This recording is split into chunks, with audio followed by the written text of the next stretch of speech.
To Each a Tempo, an Ace Attorney and Olympiad Agents fanfiction, Chapter 21. Court reconvened, and the gallery buzzed for long cracks of the judge's gavel. Finally, quiet fell. It is unclear how Mr. Pathos is involved in the case, but he was in the vicinity of Foster Park and the Orchard Bistro on the morning of the murder, and he may have vital information. The prosecution now calls Mr. Pathos to the stand. As he looked to Maya and Stewart, Phoenix thrummed with a stronger force than nerves. Something was going to happen here. Readiness charged the air. On an even gait and a pleasant smile, Pathos took the witness stand. Witness. Your name and occupation. I am Sior Pathos, amateur journalist. And for the sake of the record, why were you in the courtroom this morning, Mr. Pathos? I simply decided to watch a trial. I've heard they can be quite exciting. But I was struck with inspiration for my writing just moments ago, and I wasn't paying attention to the proceedings. Your Honor, I apologize for inconveniencing this court. Oh!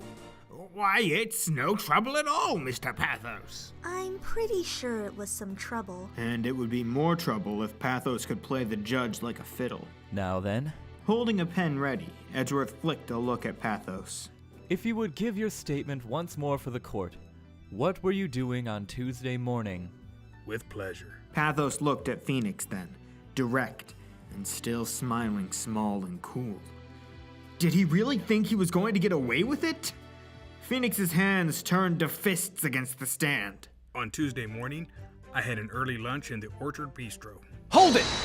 He had to stay calm, follow threads, and yank the loose ones. What time was that? I left my apartment at approximately 10:30, and the path through the orchard kitchen is an elaborate one, as I'm sure you know, Mr. Wright. A flash in Pathos's icy eyes, and he glanced between Phoenix and Maya, resettling his hands in his pockets.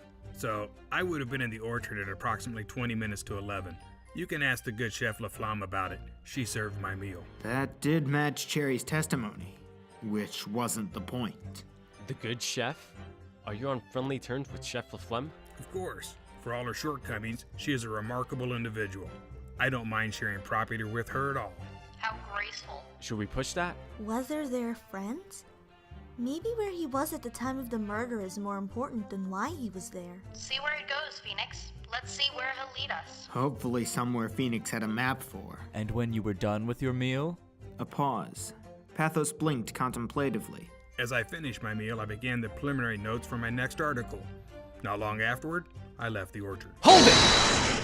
Why did you leave? That same level smile, and that same knowing gaze. Because the lunch hour was upon the orchard. That sort of bustling noise is a distraction to me, you see. Now came the important part. Phoenix leaned forward. So, Mr. Pathos, where did you go after that? I'll say it again for you, Mr. Wright. I went for a walk in Foster Park to clear my head. Mostly on the main path, past the wedding festivities, since the other paths can be so terribly muddy. The mud was a concern for you. Why is that? I didn't want my shoes dirtied. Pathos pointedly looked down to his luminously polished dress shoes. Although, I still ended up needing to wash some debris from them when I arrived home. One never knows when a first impression will be made, of course. If he really cleaned his shoes, we can't pin him with soil traces.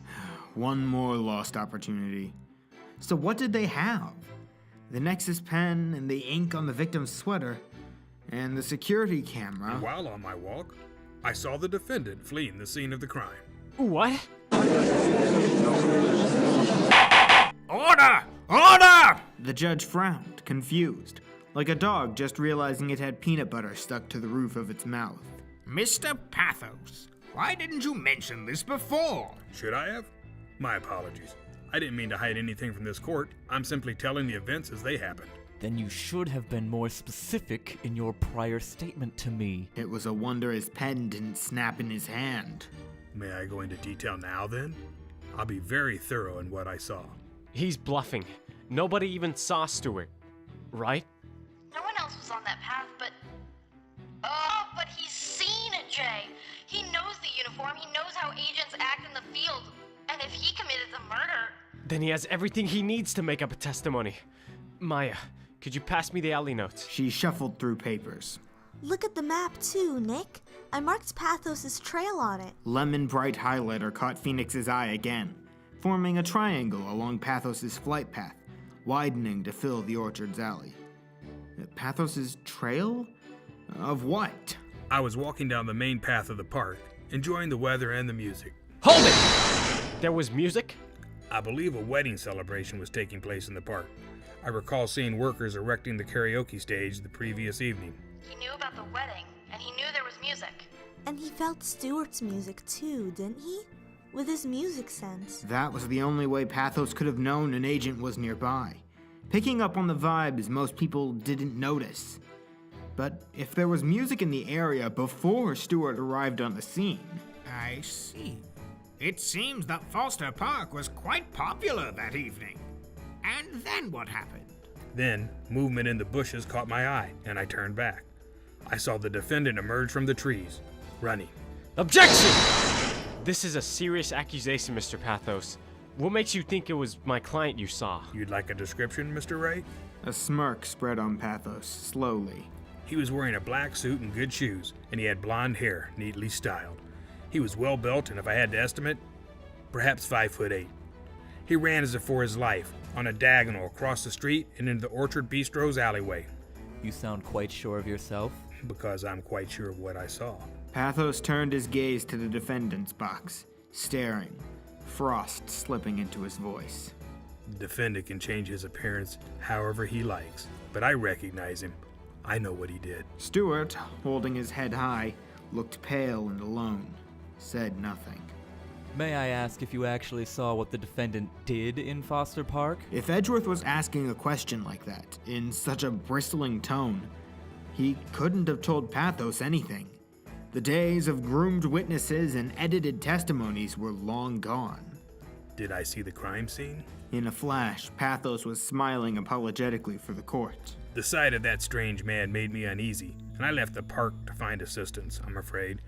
I didn't think to look for the lady. Finally, a slip. If you didn't see the crime scene and haven't paid attention to these court proceedings, then how did you know the victim was a lady, Mr. Pathos? His face didn't crumble. His cool aura didn't even flinch. Pathos merely blinked. I did hear the grandma murderer story on the radio the other day. Forgive me, I shouldn't make assumptions. Is this case's victim a lady? He was even oil smooth while playing dumb. Phoenix felt his teeth grate. He must know the victim's a lady, Nick. She grabbed the bag Nexus pen like she wanted to whip it up onto the stand herself. We have proof that he was there. Use what you've got. This was it then. No turning back. This case's victim is indeed Morna Beasley, the grandma from the news story. But I think you know that already, Mr. Pathos. In fact, I think you were the one at the scene of the murder, and you were the one running. The gallery muttered, scandalized. Phoenix barely heard the hammering gavel, only saw the black flicker across Pathos' face. Order in the court! If I may, the defendant and Mr. Pathos have a remarkably similar build and appearance. Since Mr. Lowe was well dressed at the time of his arrest, the two of them could be interchangeable in witness testimony. The judge looked from the witness stand to the defendant's box and back again. Yes, I suppose they could. It would be easy enough to confuse them at a distance. Therefore, witnesses could simply be confused as to which running man they saw. Mr. Pathos could have been the one running from the crime scene if Mr. Wright has the evidence to support his theory. Phoenix did. He lifted the evidence bag, Nexus pen glinting inside. Recognize this, Mr. Pathos? The opportunity was too perfect. Phoenix couldn't help smirking. A twitch pulled at Pathos' mouth. He straightened, squaring his shoulders, resettling his hands in his pockets. Yes, I do. That's my favorite pen. And I must say, Mr. Wright, if you didn't have a search warrant, I would be most irritated you're taking my things. Maya looked to Phoenix. What's this search warrant thing he keeps talking about? So, Mr. Pathos, this is your pen. It uses green soy-based ink cartridges. And green soy-based ink is what was exactly found on the victim's sweater. If you weren't at the scene of the crime, then how do you explain any of that? Are you sure, Mr. Wright? No sweat on Pathos' brow, no furious grimace, nothing. His smile didn't change one bit. But if he didn't react to that, the strength drained from Phoenix's pointing arm. I'm sure of what? Of the ink's composition. My previous job was an executive position, not part of any large-scale manufacturing, and to my knowledge, soy-based inks are used industrially, not in common pens. But this pen is a commemorative gift from Nexus Broadcast. The ink cartridges are even custom ordered themselves. And how do you know this, Mr. Wright? Testing of the ink in question? Oh, now this just wasn't fair. Phoenix put the evidence bag down, fists tightening. It's public knowledge what type of ink this pen uses. I found it on Weekthology. But you don't have documented proof of this ink's composition? You're working on coincidence, Mr. Wright. I suppose because the pen's ink color and the traces on the victim happen to be the same color? Green is not a common color for pen ink, particularly pens used in executive-level business dealings. This is a very suspicious coincidence. But a coincidence nonetheless. Soy-based ink could be from anything. Flyers, newsprint, perhaps that deck of cards on the evidence table. Unless there are test results matching my pen to the traces on the victim, I do hope this respectable court of law won't rely on a database any child could edit. The judge blinked and smoothed his beard. Publicly edited? My, that explains a lot of what I find on Wixology. I'm inclined to agree with Mr. Pathos. Decisive evidence is needed here, not conjecture. But that was our ace. What do we do now? Just keep. And suddenly, static crackled in his ear. Phoenix's hand flew to the comlink. Foxx? What? Maya, did you hear that? One last murmur, and Foxx was gone. The comlink just white noise. Sounds like a broken radio. But how could he jam the lines with everyone watching him? Pathos stood all the way across open court, but he watched Phoenix close. His eyes too sharp and smile too pleasant. And his hands stayed firmly in his pockets. He could have anything in there. Pathos was always a step ahead, wasn't he? If there was nothing else to throw at him. Frankly, I don't know why I would be accused of such a vicious crime. I have no reason to wish ill against Miss Beasley. I've never even met her. You're not familiar with her name? Perhaps you've heard talk of an older lady around the Orchard Bistro. Chef Laflamme is the one concerned with politics. I try to avoid gossip. It's so petty. That's understandable. Avoid gossip? Are you claiming that you routinely spend time in the Orchard Bistro, yet you don't speak with the people in it? Because I am engrossed in my writing when I go there. I believe I mentioned that several times already. If there's nothing else of note, I'd hate to waste the court's time. Well, I don't see anything unusual about the witness's testimony. And if there is no decisive evidence linking him to the crime, do you have any further points, Mr. Edgeworth? Edgeworth paused, staring desperately at Phoenix. No, Your Honor. Nothing further. Mr. Wright, do you have anything to add? We have to do something. Anything. We know Pathos did it. But their information was double-edged.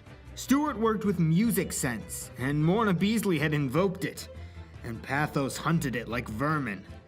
Every clue in Phoenix's arsenal dripped with secret sources and extrasensory knowledge, and if it weren't for Agent's secret powers, no.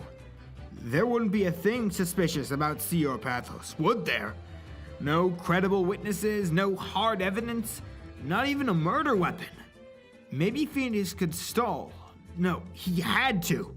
And his mind raced, scratched at the walls, and found nothing. At the heart of agency-based Alto, the comm room was deathly quiet around Foxx.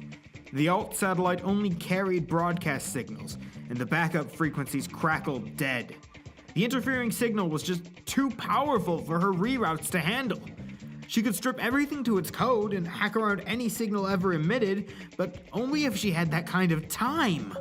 SP says no link to MP. Missy's infrasound chattered non-stop, long, short, long, and thrumming awareness. Team is critical. You got them back? Another ping to the special ops comlinks. Not that it would help. Foxx knew as she watched the loading bar crawl. But what else was there? Think in Morse. Think around the throb in her head and jitter her heel with purpose. No link yet. What more could she say? Even if she could speak to Phoenix and Maya, she was intelligence backup with databases full of nothing. Jay's beats faltered, scent from shoes clutched in his hands. System? Foxx straightened. This was the talented Phoenix Wright they were talking about. But this was the fate of more than a target. This was the agency, and their way of life, and everything they had ever looked out for. Everyone they wouldn't be able to look out for if they were exposed today. Target is in public and SP senses. Never mind. Section 318 of the agency code wouldn't like it, but Missy was right. Pathos already knew they existed. They had to think bigger. Queasy courage moved Fox's fingers on the keys, hitting sequences she knew like names. If she couldn't be intelligent, she could still do her job. She swallowed. All agents come in, priority red. Hey, Foxy. Read ya. On my way. Hello. Is it me you're looking for? Morris, Derek, Star, and Spin answered her. Friends and family and life itself. Link the band frequencies, adjust the buffers, don't think about the distance logistics or her hands would shake harder. We need backup, team. This was a mission. Any mission and every mission. Rallying a team and ignoring the odds. The courthouse, Middle East side. Target is Mr. Wright at the defense bench. Missy and Jay have visuals. Reporting. The voice of reason. Something near a smile warmed Fox's face. Chieftain, any suggestions? Don't think, just feel. For once, Foxx was going to truly listen to him. 10-4. She pushed her chair back, stood and circled her desk. She shivered and burned inside and began tapping. Try assist. Lead us in. Star swept them in, blonde and red and sure. She took Fox's flank, familiar but backward because she always led. Okay, ready. Go for it. Because Foxx could feel Phoenix already. The bristling brace against his stand and the fire he flew with, and the sheepish way he smiled. The resounding open court and lies too sturdy to break, but Phoenix stared, blew hard, and piano built higher, resounded in Fox's veins. All right. Alpha set. 4-4 time. She squared and stood taller, shifting in time with Star and all of them. Are you ready? 3, 2, 1, go!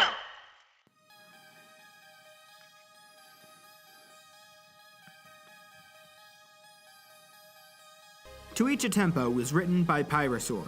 Ace Attorney and Elite Beat agents are owned by Capcom and Enis, respectively. The narrator for this story is Genndy C.O.G. The voice of Phoenix Wright is Lastni. The voice of Maya Fey is Miki.